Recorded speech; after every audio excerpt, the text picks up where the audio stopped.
particularly in ancient DNA, that can corroborate some of these preliminary findings. The teams in Peru and Mexico have been forthcoming from the beginning. They are transparent about sharing and collaborating, and I would love to see more sharing and more collaborating happening surrounding these discoveries. One more quote. Gandhi said that first they ignore you, then they ridicule you, then they fight you, and then you win. And it's unfortunately often as true for scientific discoveries as it is in the pursuit of peace. But my highest hope for the discoveries in Peru and for the teams involved is that we don't have to repeat that cycle. That human curiosity prevail, that professional courtesy prevail, and we can spend our time not fighting one another, but instead exploring what is perhaps one of the most interesting and socially significant discoveries of recent times. Thanks very much.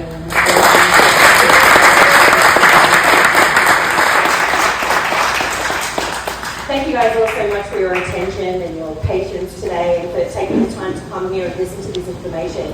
When we actually set out to make this film, we were going to make a film about the alien mummies. We could not wait to go to Mexico to see these bodies.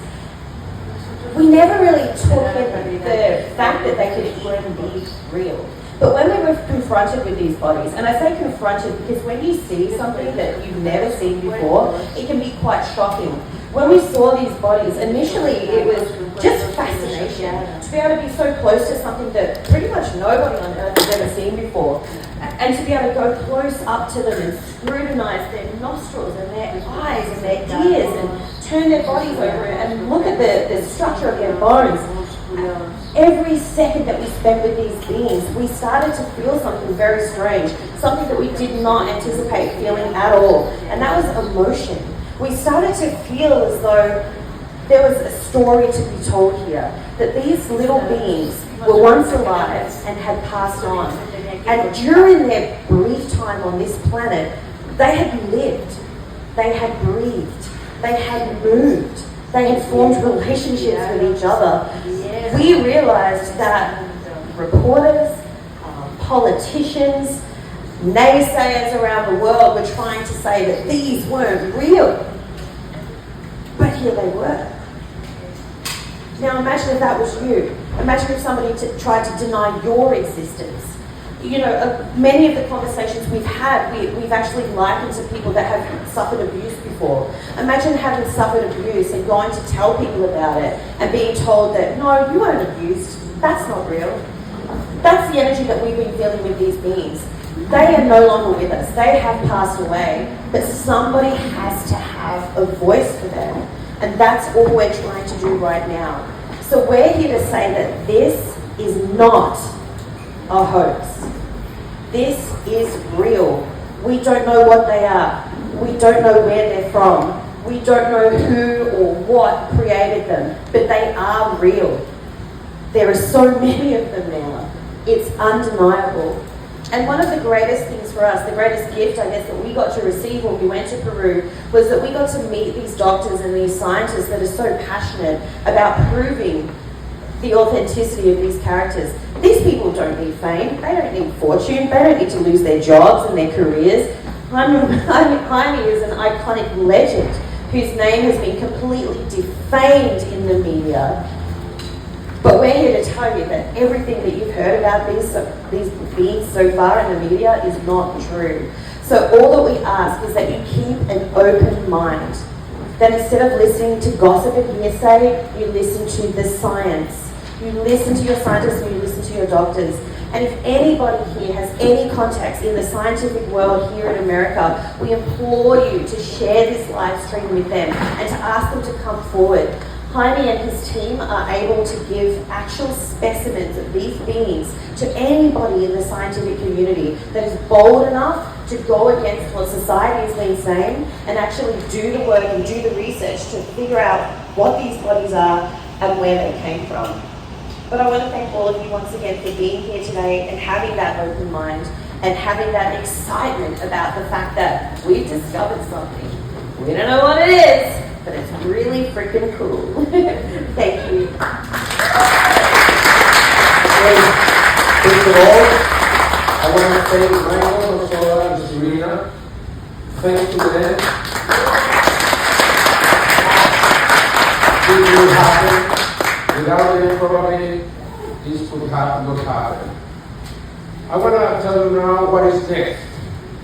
We're going to have a press conference in Peru, the 4th of April.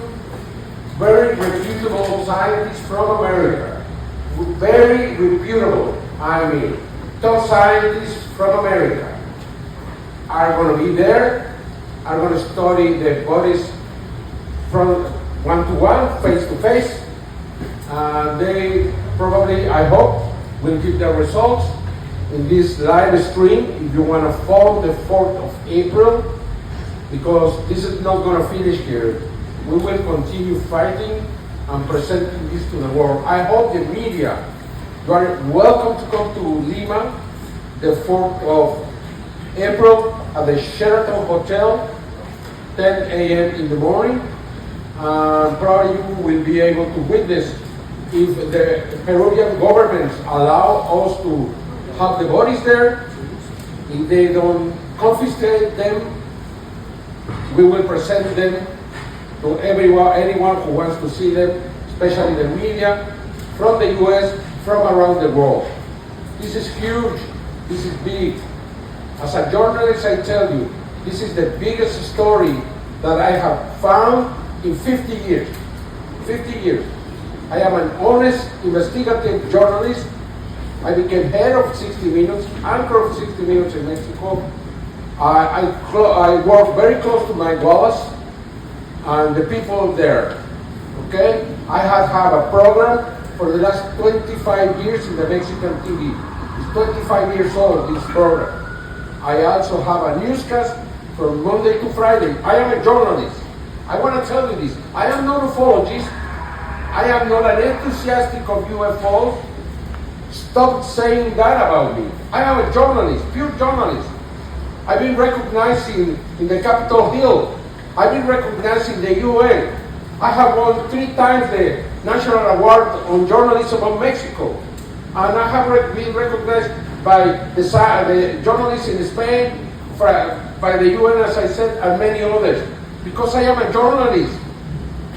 But when they want to reduce this finding, they say, oh, it's a UFO enthusiast. The controversial Jaime Maussan. Why am I controversial? Because I say the truth? Is the truth controversial? Then I am controversial. Otherwise, I am honest, I am ethical, I have never been corrupt. I can be wrong, I accept that, but I never lie.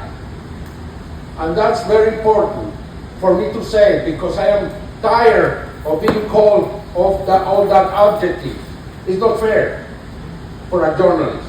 And I want to thank you.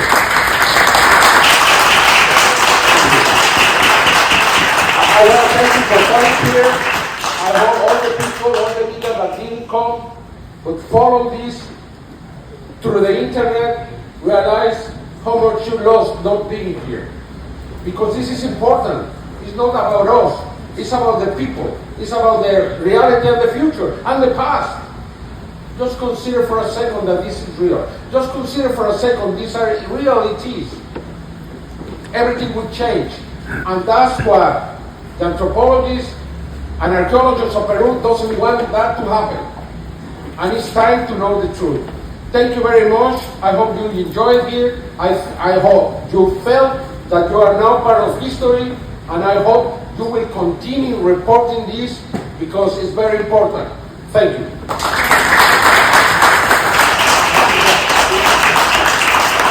Thank you. Thank you.